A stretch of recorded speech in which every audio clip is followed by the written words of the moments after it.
one of the strong points about Alex is he's honest. He always say what he thinks. Yeah. Ankalaev is the other way. He gotta make stuff up. He gotta say that he's honest. He's not being sincere himself, right? Now, you've probably seen all of that these two have been saying.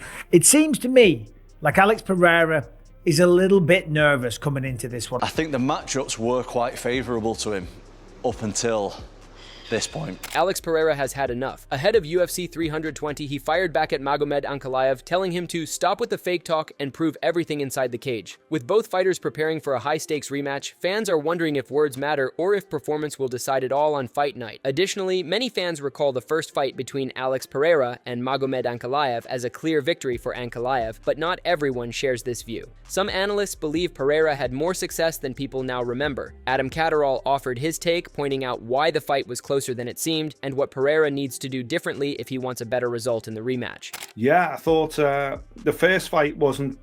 It was typical Ankalaev, very technical, took his time, did what he needed to do to get the fight over the line. I thought the fight was a lot closer at the time than everyone's memory seems to serve them right now. You know, I've seen a lot of previews this week. People say, oh, Ankalaev won, convincingly 6 months ago. What can Alex Pereira do? I remember being frustrated by Alex Pereira's seemingly lack of ambition. He was looked a little bit shot shy, well, very shot shy 6 months ago. But I also think that he won the first round and the fifth round. And the third round was close. So I don't think it was as one-sided as people may be retelling it now. But still, I had no complaints on the night and no overly complaints that Ankalaev had won. But it was Ankalaev's type of fight. And to turn it around, quite simply, Alex Pereira just has to do Alex Pereira's type of fight, and I think he could have real success. After Adam highlighted how close the first fight really was, the discussion shifted toward the rarity of immediate rematches in the UFC. Unlike boxing, where rematch clauses are common, MMA only books them when the circumstances truly demand it. Nick Pete explained why this rematch falls into that category and shared important statistics about champions regaining their belts in similar situations. Do you want some stats? Go ahead. Immediate rematches, because we've got one. And they are few and far between. I mean, we do get them quite a lot, don't we, in the world of boxing because of daft rematch clauses and all that. But in the world of UFC and martial arts, they are warranted. They're not here because of rematch clauses. They're because we've had a long-standing champion or we've had a very close fight, those types of things. The way that we should get immediate rematches when it comes to title fights. And we've got another one here. So, immediate rematches. Now, when I say immediate rematches, I mean for both fighters, not someone that's taken an interim in between, right? Yeah. Only 4 champions have lost the UFC title and won it back in the very next fight against the same opponent that they lost it to. After Nick explained the rarity of immediate rematches, the focus returned to how history could play a role in Pereira's chances. Records show very few fighters reclaim a title right after losing it. Adam Catterall weighed in again, pointing out that while history may not favor Pereira, the adjustments he makes in this rematch could be more important than statistics when it comes to winning. So history is against the big Brazilian going into this fight this weekend. I get it, but I remember 6 months ago, that was Magomed Ankalaev doing Magomed Ankalaev. He was allowed to do it because Potan, for me, his tactics were all wrong, certainly in the middle of the fight. Whereas I look at that fight and I'm like, who can massively improve on the first fight? And this is not to say that Ankalaev was only fighting in fourth gear. Maybe his counter-argument would be, well, I did enough to win. That's all that matters. But Pereira did so little in 2, 3, and 4. His output was so small. Even though I think in round 3, go back and watch it. I urge you to go back and watch it. I did. In round 3, he lands the most significant combination of the fight. Similar to the points raised by Adam and Nick, Michael Bisping started by looking back at the first fight and explained why Pereira didn't seem like himself. According to Bisping, Pereira lacked urgency and allowed Ankalaev to dictate the pace, which cost him the fight. He pointed out how Pereira looked flat compared to his explosive showings in earlier victories. It seems to me like Alex Pereira is a little bit nervous coming into this one. Of course, it is a rematch, and in the first one, Magomed Ankalaev dominated the fight. He did. In my opinion, Alex Pereira didn't do much. He didn't show up. He didn't bite down on the mouthpiece, and he allowed the title and the fight and the victory to slip away. Magomed Ankalaev landed the bigger shots, that's without a doubt. There was a couple of times where he landed a couple of big shots and Pereira was kind of saved by the fence. If it wasn't for the fence, he would have went down. He was backed up against the fence. He was controlled against the fence. He was taken down a little bit. He was controlled a little bit. Bisping then turned to possible reasons for Pereira's flat performance. He highlighted how Pereira had been fighting non-stop, traveling globally, and keeping an intense schedule. While this pace made him a star, it may have also drained his energy. Bisping questioned whether Pereira overlooked Ankalaev or if this was simply the first time he faced an opponent who could match him physically, technically, and mentally. But the reality was that Alex Pereira didn't really show up. It was certainly a different person than what we saw when he took out the likes of Jamal Hill and when he beat down Khalil Roundtree and when he had that incredible performance over Yuri Prohaska. When he fought Magomed Ankalaev, he was a little flat. He was a little tentative. Now, why was that? Was it because of the schedule? Was it because he was fighting every few months, which is incredible, which is how he built his brand, which is how he became one of the biggest stars in the organization and no doubt has made a tremendous amount of money along the way. And then on top of that, you factor in the fact he was flying all over the world. Remember, he was in Australia a few weeks before the fight. I talked about it, DC talked about it. Everyone was like, hold on. Finally, Bisping pointed out that Pereira himself admitted he was not at his best. Pereira promised a new approach in this rematch, saying he would make it look easy. But Bisping warned that unless Pereira wins convincingly, fans will demand a trilogy. Both fighters have a well-known beef that has only gotten stronger over time, and now the only way to settle it is inside the octagon. Pereira is literally everywhere, flying all over the world. Maybe he was taking Magomed Ankalaev a little easy. Or was it a case of that he was finally fighting someone that he can't physically dominate, someone that is his size, someone that's as strong or if not stronger, someone that can take his shots, someone that can land back and actually hurt Alex Pereira and make him think twice about attacking. Okay, we don't know. We don't know. What we do know is that Pereira said, listen, I was flat. That wasn't me. I didn't really show up. And this time, I'm going to make it look easy. And then after I'm done with you, we are never going to fight again. Okay?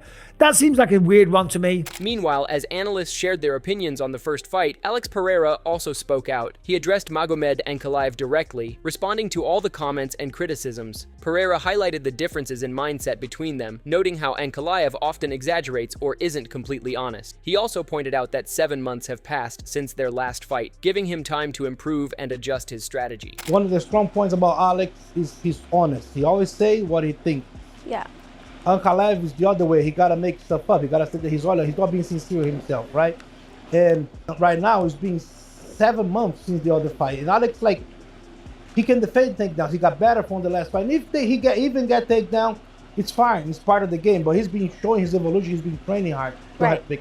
Moving on, Pereira focused on himself and his preparation. He said his opponent may have had other things going on, but Pereira concentrated on improving. He completed a full training camp in the US, stayed focused, avoided traveling, and worked hard. This disciplined approach, he explained, made him feel stronger, confident, and fully ready for the upcoming rematch. You know, but like you said, I don't want to take any credit away from him. He maybe had his own stuff going on, so that's not something that we want to talk about too much. But, you know, I can compare it to how I feel now. And, you know, I had a great training camp, stayed in the U.S., focused and no more trips. And yeah, I can compare it to this fight and I feel amazing. Pereira then discussed his performance in the first fight, noting that his body wasn't fully ready at the start. He explained that while many athletes start strong and fade, he tends to get stronger as the fight continues. This ability to improve round by round gives him confidence and shows that despite early struggles, he can recover and perform better in the rematch. I tend to do that. I did the same with Adesanya, but like you said, my body wasn't as well in that fight. So even though I was able to come back in the 5th round and kind of rally, you know, I wasn't able to finish it, but I have that tendency. A lot of athletes, they start off really strong and they kind of go down as the fight goes. I'm able to actually get stronger throughout the rounds.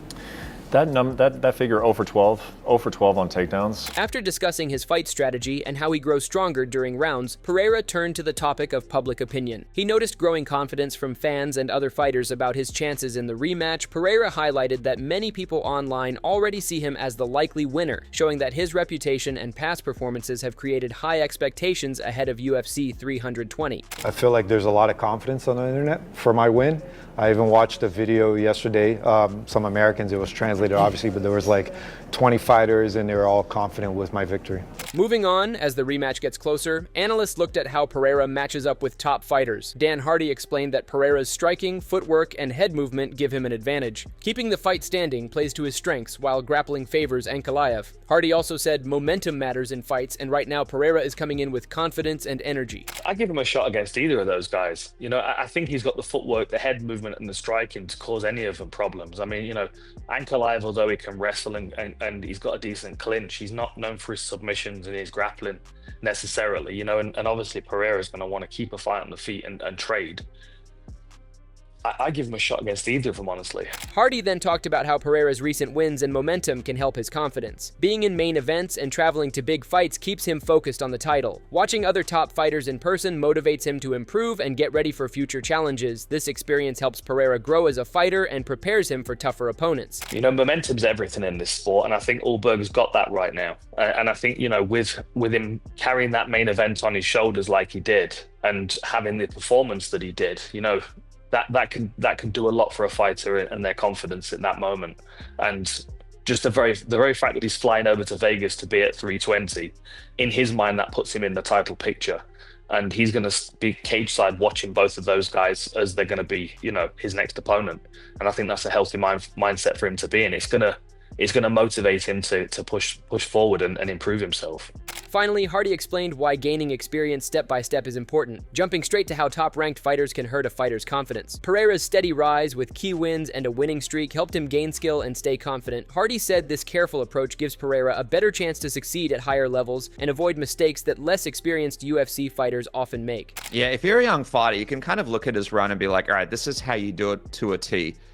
You know, you fight the guys coming up, you build up a little bit of a streak. Now he's just come off main eventing a local fight night card, so you get a little taste of what it's like to be up at the top. And then you wait in. And now he's coming off this 9-fight win streak. He's been able to fight. Because the biggest mistake fighters make is like, I just want to fight like the guy in the top 10 or 15 in the UFC. Do it, you get defeated, you lose your confidence, you lose your mojo. After Dan Hardy discussed Pereira's momentum and experience, the conversation shifted to the fight itself. Sugar Sean O'Malley analyzed how the fighters performed in the octagon, focusing on key exchanges. He looked at wrestling attempts, striking, and defensive skills, pointing out how each fighter handled pressure. This perspective helped break down the technical side of the fight, showing why certain moments could decide the outcome. Magomed tried to take him down a couple times, some pretty good entries, and Pereira was stubborn, did not let him take him down, did a really good job defensively wrestling and not even getting, I don't think he got to take it down, just being stubborn on the takedowns.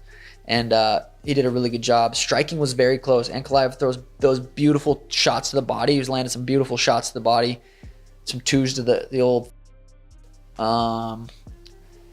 It's like you have to respect Alex Pereira's power, but you also have to be able to willing to get in there and trade. And that's what Ankalaev did. He cracked him good a few times. He almost dropped him at the end of the second, I believe. Then Pereira had a better third, and that was a close fight. I'm kind of leaning towards Ankalaev. But it's hard to count someone out that can knock someone out with one punch. So I'm going to go with Ankalaev. Who you got, man? I'm going to go Pereira.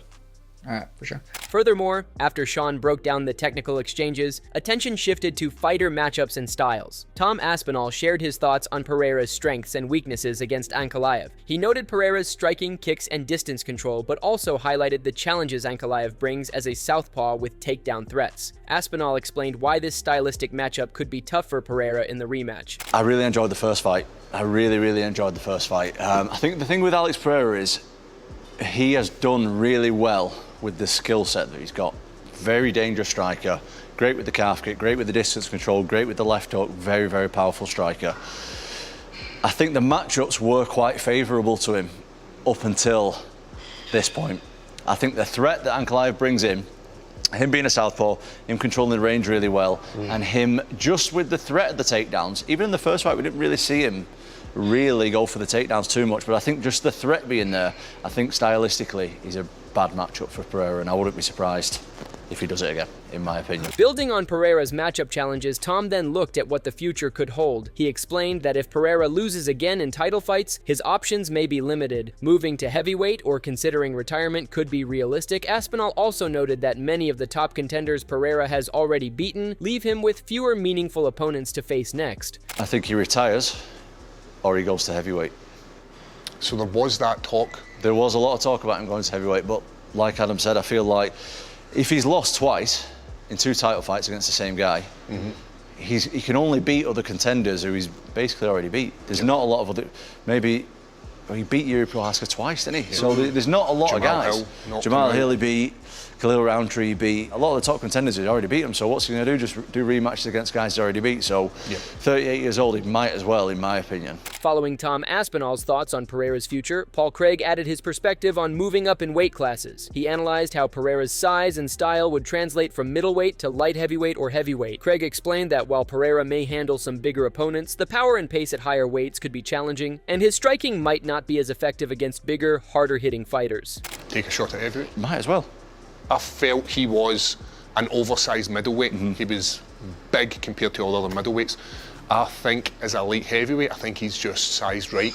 So as he's moving up with the bigger boys again, I believe it might just be a wee bit too much for him, and I don't think that power will transfer well.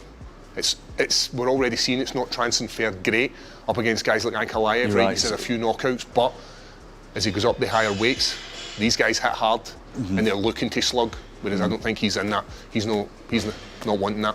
As UFC 320 gets closer, all attention is on Alex Pereira and Magomed Ankalaev. Both fighters have prepared and changed since their first fight. Pereira comes in stronger, more focused, and confident, while Ankalaev remains a very skilled and dangerous opponent. This rematch will test not just their physical skills, but also their mental toughness and strategy inside the cage. Every round could change the flow of the fight, making it unpredictable. Fans can expect an intense battle where both fighters will push their limits, and the outcome could go either way. Who do you think will come out on top in the UFC 320 rematch, Pereira with his improved strategy or Ankalaev with his consistent skill? Comment your prediction below.